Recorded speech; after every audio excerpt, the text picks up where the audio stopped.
Ciara, everybody. Good evening and a very warm welcome to you. My name is Nicola Batossi. I'm General Manager at Multiple Sclerosis Auckland, and it's my pleasure to open this webinar tonight. I'm joined by my colleague, there she is, Luminita Apostle. Luminita is our Senior Community Advisor here in Auckland. She leads our team of community advisors working in the community. It's a real pleasure to host these webinars every month. They've got a really strong following, and it's wonderful to use technology just to help get this really important information out there. So tonight is a really special webinar. We're joined by Care on Call, who also sponsor the webinar series and make it possible for us to bring it to you free of charge. Tonight we're going to hear about management of individualised funding. We have Ciara O'Connor and Laura Tantrum. They're both flexible supports coordinators in Auckland and Wellington with Care on Call. So they live and breathe individualised funding and all the mechanics of that every day. Also, Luminita will help coordinate the question section, so that can be more about how it specifically applies to the MS community. So there will be a presentation of about 30 to 40 minutes. If you have any questions, feel free to post them into the chat box at the end of the presentation. We just ask that they're of a general nature. If you do have any more specific questions that are quite either you don't want to share in the webinar environment or are unlikely to apply to others here tonight, Ciara and Laura have offered to answer them for you following the webinar, so I'm sure their contact details will be at the end. We will be recording this webinar as well, which will be available on our website and Facebook page in the coming week. So without further ado, it's my absolute pleasure to introduce to you tonight Ciara and Laura from Care on Call. Thanks so much.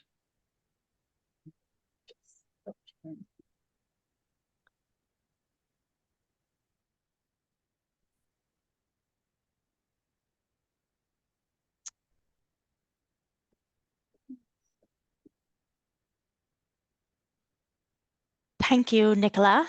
Kia ora, my name is Ciara. I'm the Flexible Sports Coordinator in Auckland. I have been working with Care on Call for over 4.5 years, and I have been in the flexible sports space since last May. Previous to that, I was a support worker in the home and community sector for around 4 years.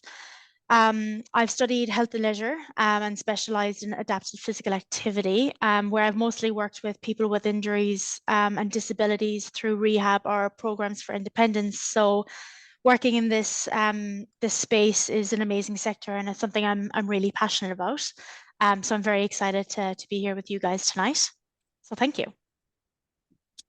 Kia ora everyone. So my name is Laura Tantrum, and as mentioned, I'm the Flexible Supports Coordinator based in our Wellington office.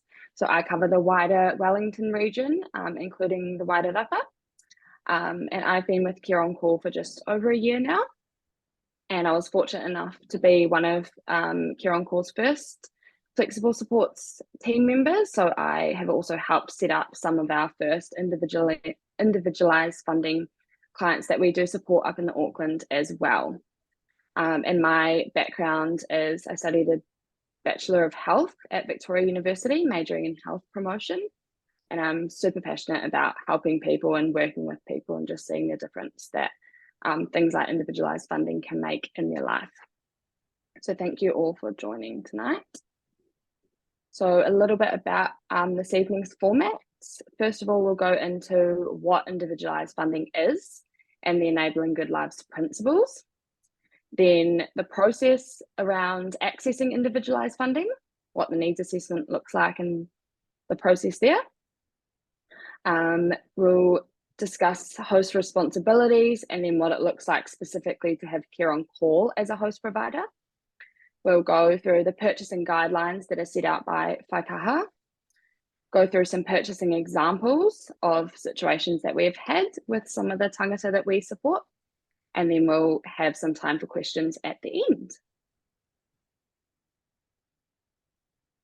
Perfect. So firstly, just some definitions that and around words that myself and Laura will be using. So sometimes we will reference individualized funding as IF, just for short.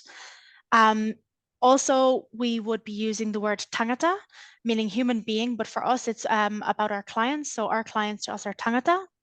EGL is our enabling good lives. So sometimes we will be saying the word EGL rather than enabling good lives also.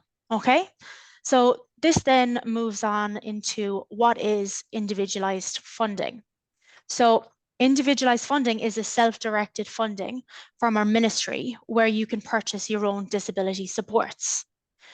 This is where the tangata has choice and control about how, when, and what supports they can receive. IF is also there to break down the barriers to participation in to a good life, and that is specifically what a good life looks like to you. IF is also there to promote equity in response to living in a disabling community. Enabling Good Lives principles, the vision of EGL is disabled people and their whānau will have greater choice and control over their lives and supports and to make more use of natural supports. In that you have self-determination, beginning early, person-centered, ordinary life outcomes, mainstream first, mana enhancing, and easy to use, along with relationship building. The EGL principles is what we as a host would use as a guide when we have our conversations with our tangata around purchases and their individualized funding budgets.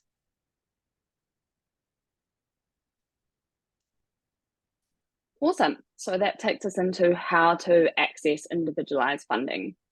So the first step is for someone to have a needs assessment done by your local area NASC. So in Auckland, this is Taikura Trust, and you can either refer yourself to have a needs assessment done or refer somebody else on their behalf. And there is a link on Taikura's website, which this online form can be completed to get the process going and refer either yourself or somebody else. So once the needs assessment has taken place, then Taikura will discuss and allocate whichever funding that you agree is going to be best for you. And if that is individualized funding, then that is awesome. Then you will be given the option to select who you wish to be your host provider. Once your host provider receives your referral, then they will make contact with you. An individualized funding referral will come to us in units first, which we then refer to in a dollar amount and treat as your total budget amount for the funding period, which is usually a year. This can come through as either personal cares, home management, or respite, or a combination of all three, depending on what's been assessed in the needs assessment. And at Care on Call, we endeavour to contact our tangata or client within 48 hours of receiving their referral. And we will then set up a meeting to discuss individualised funding further, go through your goals and show you through our online funding platform, CareNet. And Ciara will talk a little bit more about that process a little bit later. And then this initial meeting is generally in person at a place which works for the person or whānau. So this may be at their home, it could be a local cafe, library, or at our office. Or if in person doesn't work, then we are also happy to adapt to online via Teams or Zoom as well. So it's just whatever's going to work best for the tangata and their family. So our host responsibilities, looks like ongoing support. So this means that your individualized funding coordinator in your region can be contacted over email or by phone. Funding oversight. This is where we monthly have a team member that oversees the spending against the budget. So whether that is over or under.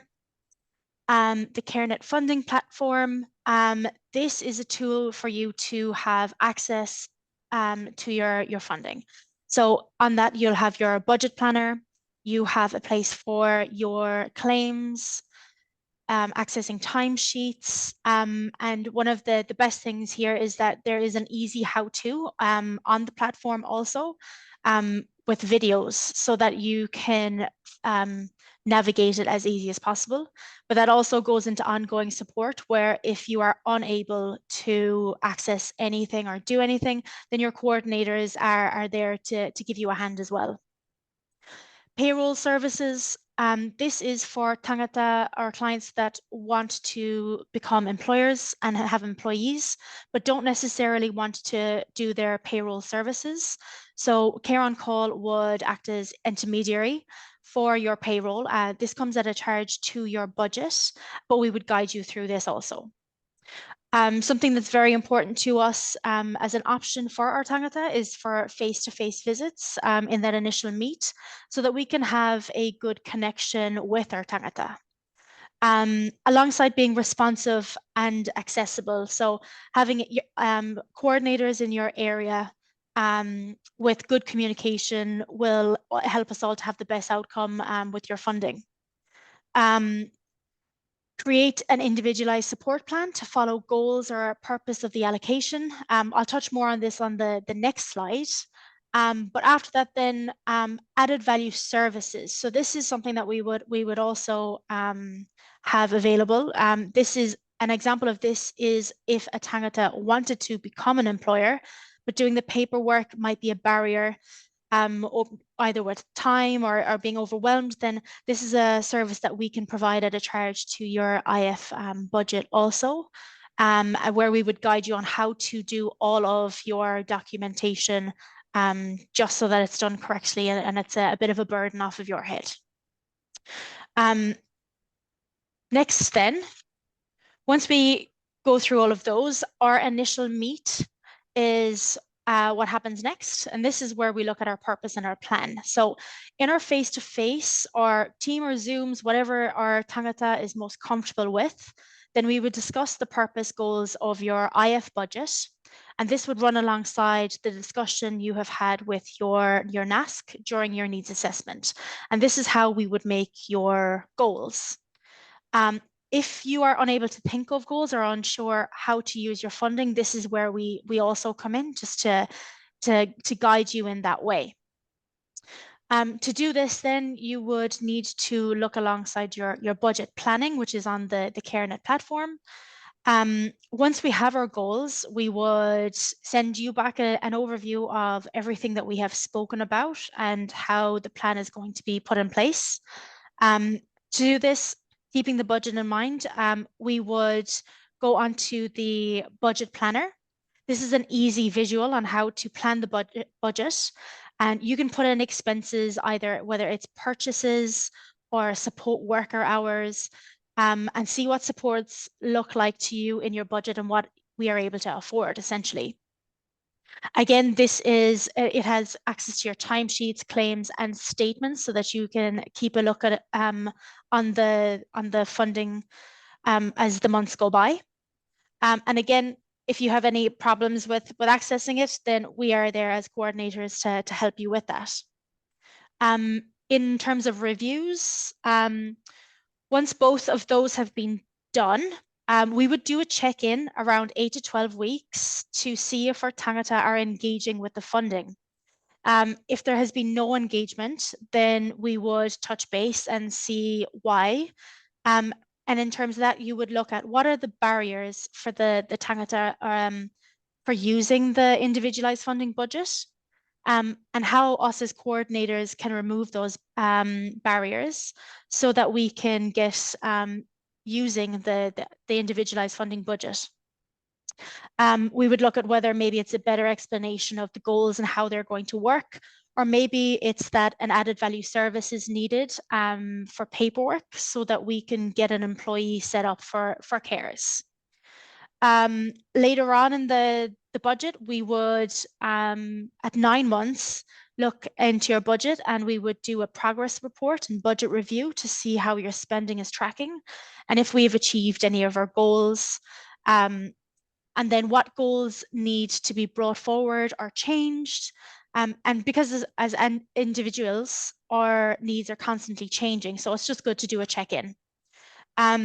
Once the year's allocation has come through and finished, we would do an updated host service agreement and a goals review to reset the intention and the purposes for the new allocation. So then that's kind of how it works from initial meet through to budget planning review, and then we'll move on. Cool. So the purpose of individualized funding. So individualized funding is very flexible and is designed to be used in ways that support you to live your good life and work towards your goals. So generally speaking, the funding can be used to purchase supportive items, engage in supportive organizations or programs, and to have one-on-one supports. This can look very different from person to person, and this is why, as your host provider, we take our time to really get to know you and what your good life looks like, how we can support you and your whānau to achieve this through individualized funding. As your host provider, we are not here to accept or decline a purchase or claim, but it is our role to support you to ensure the way you utilize your funding is in line with the purchasing guidelines that are set out by Whaikaha Ministry. These purchasing guidelines should help you to understand better how to apply the rules which govern disability funding, as well as provide overall guidance. So we're going to go through each of these purchasing guidelines with you. So the first one, it helps you live your life or makes your life better. So your funding is individually allocated to you for a specific purpose, which was discussed with you by your Needs Assessment Service Coordinator, or NASC, or Enabling Good Lives team. So each person has a different idea about what a good life is. The person's goals and aspirations for a good life will be discussed and recorded in the needs assessment or with your host service provider in your initial meeting. Personal plans or goals may include things such as having good relationships, maintaining or improving skills, being able to do everyday activities at home or in the community, the person's family or whānau being supported to continue their caring roles, or being able to live in a home of the person's own choice. So when we're thinking about purchases in line with this guideline, a question that we might ask when we're having a discussion is, does the purchase relate to the purpose of your funding? Cool, so guideline 2, is it a disability support? So it is a disability support. The purchase must be specific and unique to your disability, meaning you would not need the item or support if you did not have your disability. Probably the easiest one in terms of what this means, but it's more around the questions around it. So they would look like, is this support needed due to the person's diagnosis or disability? Is the cost of support or purchase more than it would be if the person was not disabled? Is it an extra cost incurred due to the person's diagnosis or disability? And then, is it an additional cost or complements the goods or services the person would need if they did not experience disability? And they all wrap into that main question on the screen, which is this purchase specific to my disability?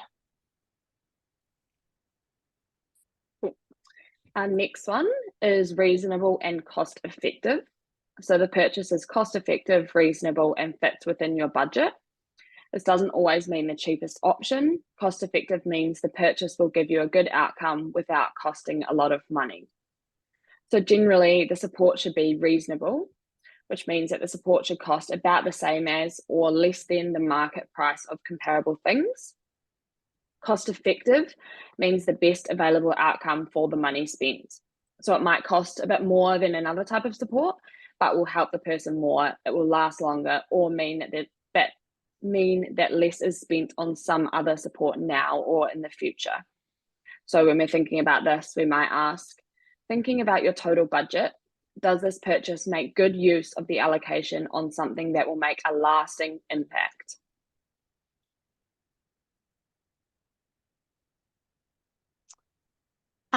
Next being, it is not subject to a limit or exclusion. What we mean is that the purchase fits within your allocated funding. In other words, you can afford it under your budget, it's legal, it's not funded somewhere else, for example, like a grant or other government funding, and it stays within good employment practices. In other words, is this purchase funded elsewhere? Really? And this is where a person should explore other funding options to help get a support. An example of other options include disability allowance, grants or charitable donations, equipment funding, maybe specialist services, DHB funded therapies, and transport allowances. There is some cases where people can purchase a support when funding for that support has been turned down by the responsible government agency. Reasons for that may be that the waiting times are too long and that the proposed support is expected to achieve a person's life goal that would not otherwise be achievable without it, or that the proposed support would reduce disability costs over time, or reduce the risk that disability support costs will increase in the future. It's a bit of a trickier one. However, the funding cannot be used for anything illegal, alcohol, tobacco or related products, personal income, gambling, anything that is not a cost related to a disability. And the individualized funding would also not cover something that every citizen has to pay for. This all goes back then to, is this the best way to fund this purchase? Awesome. Now we're going to go through a few purchasing examples. So these are real examples that have come up previously with us, with some tangata that we support. And most of these examples as well are from people with MS as well. So they're real examples. So the first one is a duvet. So this might seem like quite a basic sort of everyday cost, but this situation, this person came to us with a purchasing query about a duvet. So they had trouble regulating their temperature, and as a result needed about 5 blankets on their bed to keep them warm through the night. And then this extra weight of these blankets created a barrier for this person as they have mobility challenges, which meant that it was really hard for this person to pull all the 5 blankets over themselves when getting into bed and throughout the night if they woke up. So it was really heavy and a real struggle for this person. So we had a really meaningful discussion about it. And this person went away and did some research into a lightweight, durable and warm duvet and found one that was fit for purpose, but a lot more expensive than an average duvet. So when we were discussing this, we agreed that it met all the following purchasing guidelines. So makes someone's life better. So this was going to increase their quality of the person's sleep. Was a disability support, because there wouldn't be a need for the more expensive duvet if there was not a disability. Reasonable and cost effective. So it was a more expensive duvet, but it was going to last longer and make a real difference. And then it obviously wasn't funded anywhere else through some of the other streams that Ciara mentioned. So in this situation, this person's individualized funding covered the difference between the price of a standard duvet and the price of this high quality, lightweight, warm duvet that was going to be fit for purpose and would meet this person's need. So essentially, their goal here was just to have a good night's sleep and not have that barrier to being able to get into bed independently by themselves, and this duvet meant that they could meet that goal. Cool. So the next example is exercise equipment or classes. So keeping MS in mind, an example could be that your physio or neurophysio has suggested for a better quality of life that for your program throughout a day that you get an exercise bike to have in your home. But they've said that there's no like funding elsewhere available. At first, this could sound like a want that any normal person could want in their home. However, this is a purchase that is needed due to your diagnosis, then it could fit within the purchasing guidelines. And to run through how we would think about this purchase is, does this make your life better? It's been suggested by a therapist due to helping out with your cardiovascular system health and getting some fitness. So it would be yes there.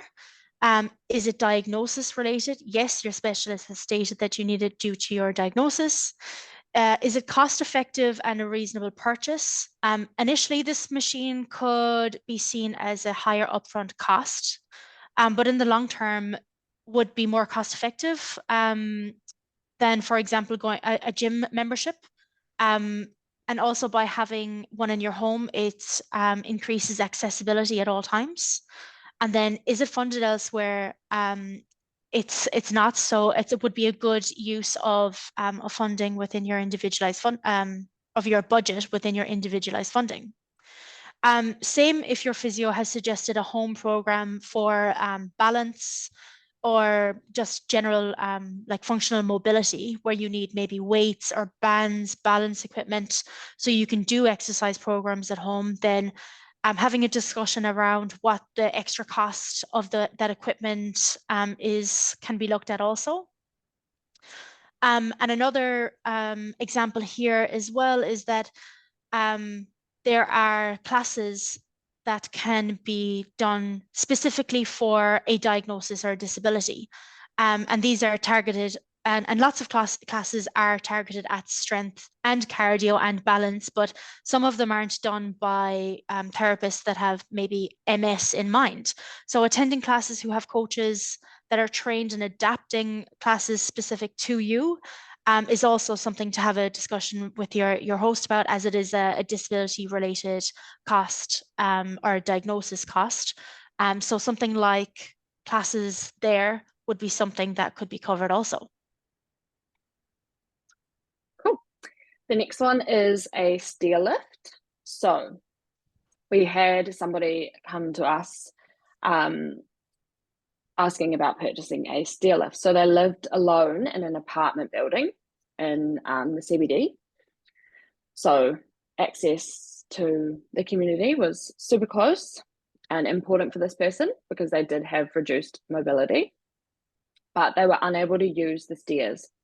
So obviously their only option was the lift, which is fine when the lift's going, but in the event of an emergency, or if for any reason the lifts weren't going, or they needed another way to get out and in to their apartment, they basically were stuck. So again, had a really meaningful conversation around this with this particular tangata, and they did some research into what could be the most cost effective, but also, you know, is going to last and actually solve the problem for them, but also allow them to still live central so that they can access the community when they need.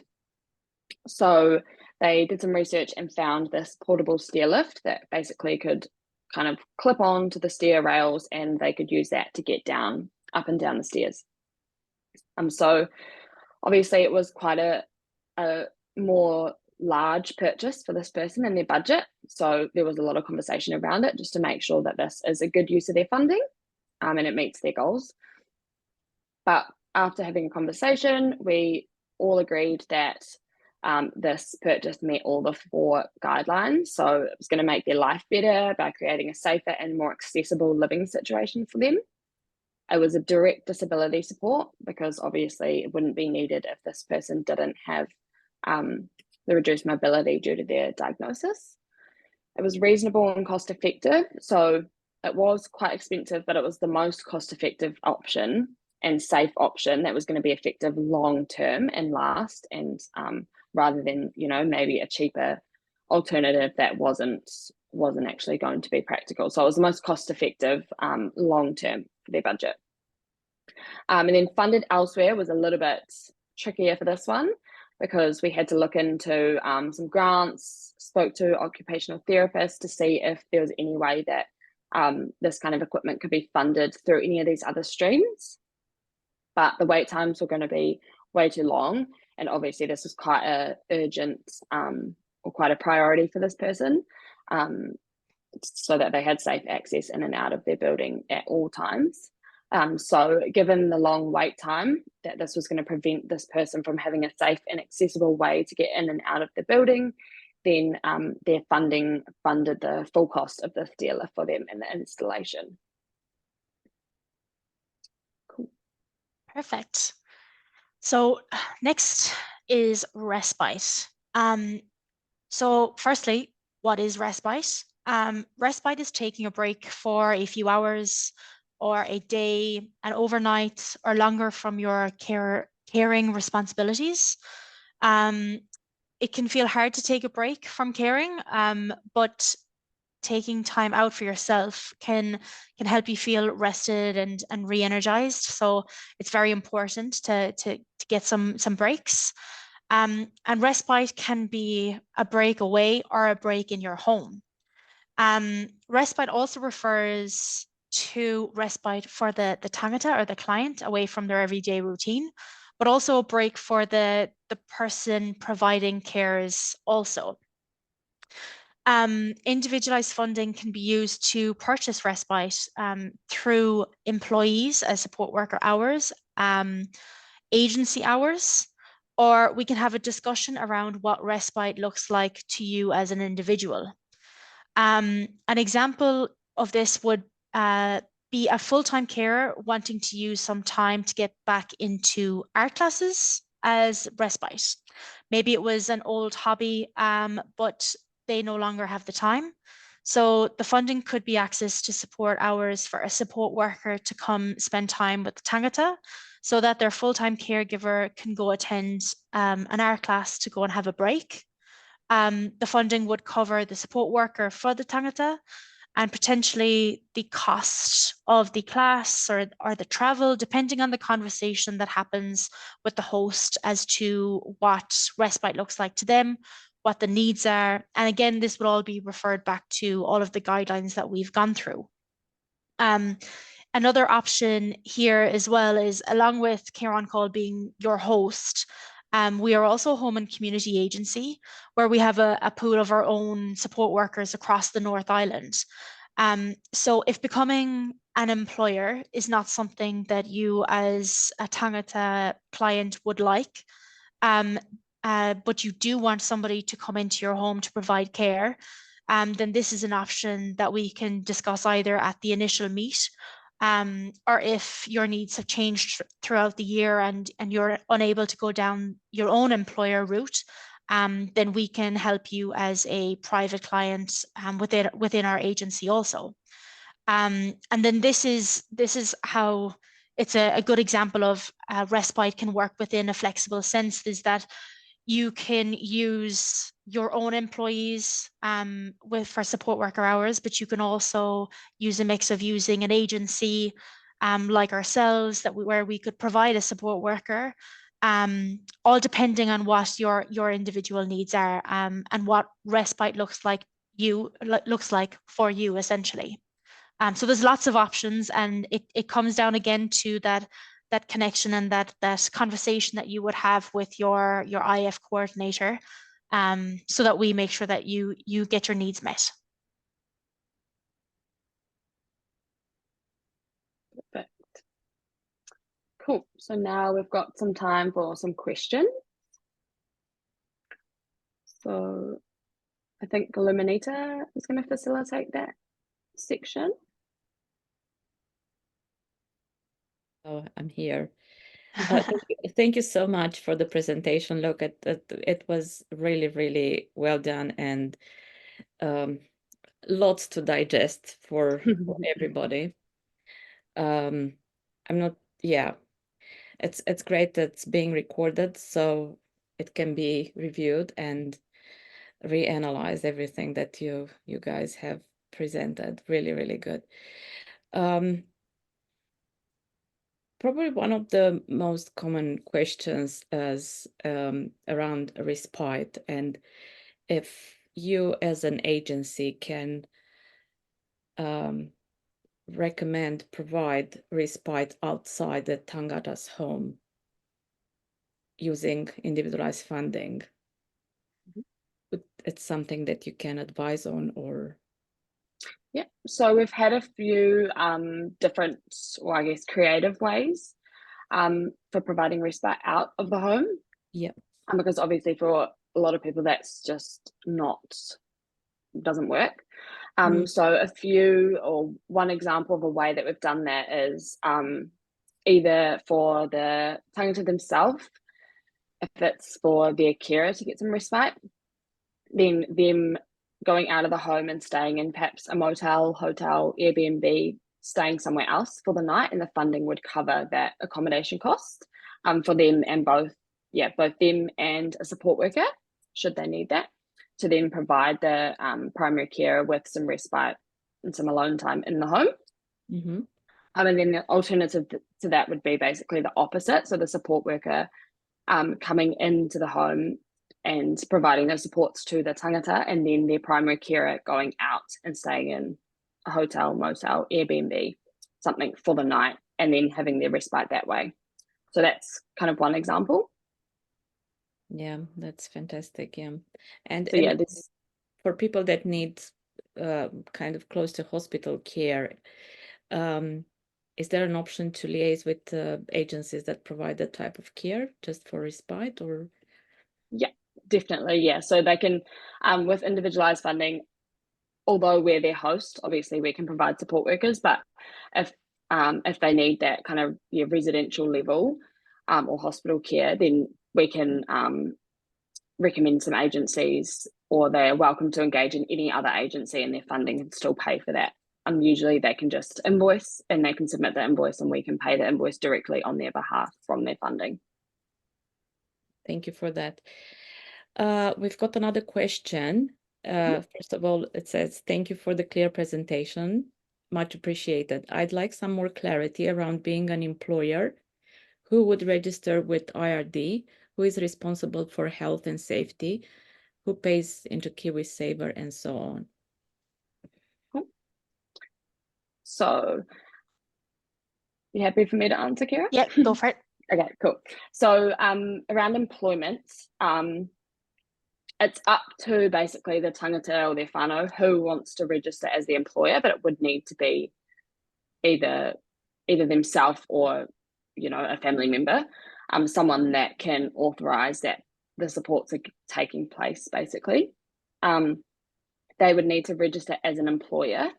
And then there's flexibility around what responsibility they take on. Obviously, it would be the employer's responsibility to take on like health and safety, all the standard sort of employment laws in New Zealand. But in terms of payroll, we do offer a payroll service. So if somebody didn't want to take on the payroll, then we can do that on your behalf, which there is a fee for.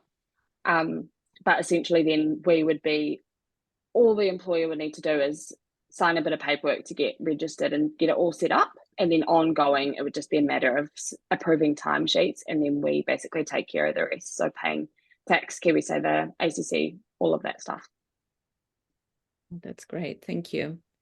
And can we have a little bit of clarity of how much it costs for this payroll service? Yeah. So it's $20 for the first employee, and then $10 for each employee after per fortnight. Yeah. Per fortnight. Okay. Mm-hmm. Thank you. Yeah. Any other questions? Mm-hmm.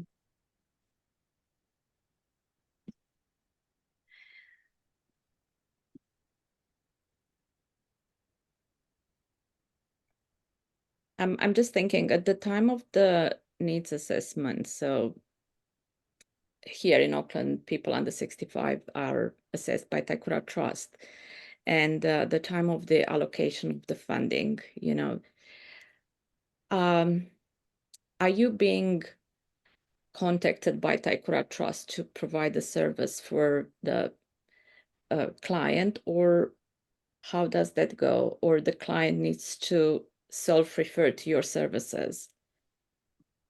I'm just thinking for someone that has never heard of Care on Call, you know, how do they get to you for help?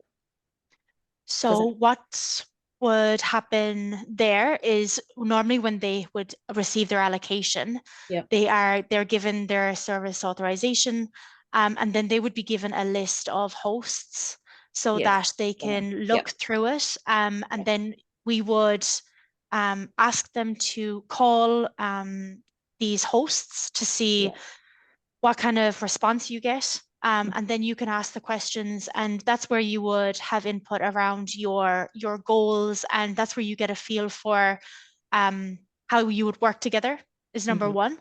And then in what way that we would deal with your goals and your purpose to your funding. So that's a pretty important connection to have. So ringing all of your hosts is where you would or emailing them, whichever is your preferred contact. And seeing what kind of response you get, and just doing your homework essentially on what that host looks like for you, and whether it fits into your individualized funding. So, and I mean, if someone's not on a list, then you ask around as well, but everyone should be on those lists, and then you ask the questions. That's the best way, just to get in touch with somebody. Yeah.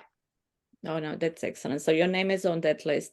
Yes. What would probably prompt me to choose you as a host, as your fantastic response time, because you said something about 48 hours getting back to the client that made the inquiry.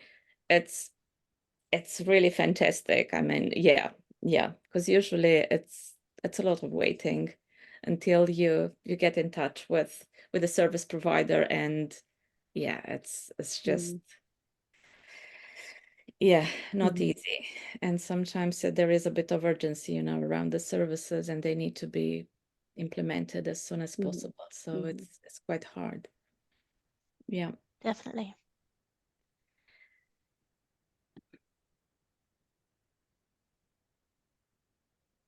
okay, another question. Could an at-home massage be allowed under this help? If so, how would we approach getting that in place? Massage. Massage. Can it be covered by IF? So this also, if you look at it in terms of the purchasing guidelines, and it comes down to, is this needed due to disability? So you and I would like one for relaxation, but it comes down to, is this due to muscle stiffness from your diagnosis or from your disability? Is it something that's needed for you to be able to move throughout the day, as opposed to just a relaxation type of treatment? So there is scope for it, and it comes again down to the conversation that we have around the goals that are in with your individualized funding. So it is something that would be there if there is a need for it from your diagnosis or disability. Okay, no, thank you. The next question is, if you got a budget, let's say for meal preparation, but you need the massage, would it then have to come out of the prearranged budget, or would you keep going with the meal preparation and ask for assessment for the additional care? If this IF can be flexible, basically. Yeah, it's very flexible. So when it comes to us, it will either come through as personal cares, home management, or respite. Or sometimes a combination of two or three of those. So obviously that's what sort of has guided what the need is and gives us a heads up of that's the general theme, I guess, of the supports. But in terms of what's actually purchased, it's very flexible. So, you know, if you had a home management, if you just had a home management budget, perhaps a little bit different, but if you had a combination of personal cares, respite, home management, then it doesn't matter how much of each sort of budget within that, I guess. It doesn't matter how much of the personal cares is used for personal cares, if that makes sense. So it's very flexible. We just treat it as a total budget. I think the question is more if there is the option of having it increase the IF before so the 12 months of the, you know, the reassessment, if there's need for something else. So if somebody feels that their needs have changed, they can reach out to their NASC or Taikura if it's in Auckland at any point and request a reassessment. Excellent. I think that was more the question about. Thank you for that. And another question, which is a bit more general, are therapy classes paid for by IF? Therapy. What kind of therapy classes? I think it's either physical therapy, you know, like physiotherapy, or even, I don't know, psychotherapy, seeing a counselor or seeing any kind of therapy. So and they are related to the diagnosis. Both of those. The main thing with any kind of therapies would just be making sure that it's not funded elsewhere. So sometimes particularly particularly like counseling or psychologists can be funded elsewhere. That being said, even though they are, if there is an undue wait time, for example, the wait list is 2 years before you get your first appointment, and that is going to hinder the progress and, you know, progress towards someone's goals, then the funding would pay for it. So it would just be making sure whether it's funded elsewhere first, and if it is, what that wait time is kind of like. Yes, the other, so a bit more specific, cranial osteopathy. That's the therapy. But I think you, Laura, answered. So we can support people to find that out as well. Support them what the best avenue is to go and find out whether it's funded elsewhere. So we can support them along with that as well. Oh, that's excellent. That's very good. Okay. And I think this is the end of our questions. Perfect. Thank you so much. And I hope your contact details are going to be available for people, you know, if they have another question and they think of something. I've got just on the slide now, I've got our Flexible Sports team email that people can feel free to send any questions through to, and that's monitored by a few of our team members, and then we disperse them out depending on the region, and then the local coordinator would get in touch. So if it's in Auckland, it will be Ciara, and then we've got our 0800 number there as well, which you feel free to call through if you want to talk on the phone. And again, you can just ask for either Ciara, myself, or any of the individualized funding team. We'll be happy to answer any other questions anybody has. Thank you very much. Very helpful. Thanks.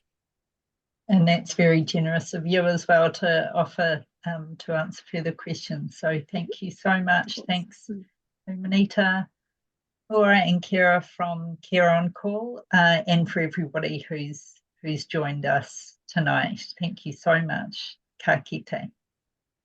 Thank you. Bye. Thank you. Bye.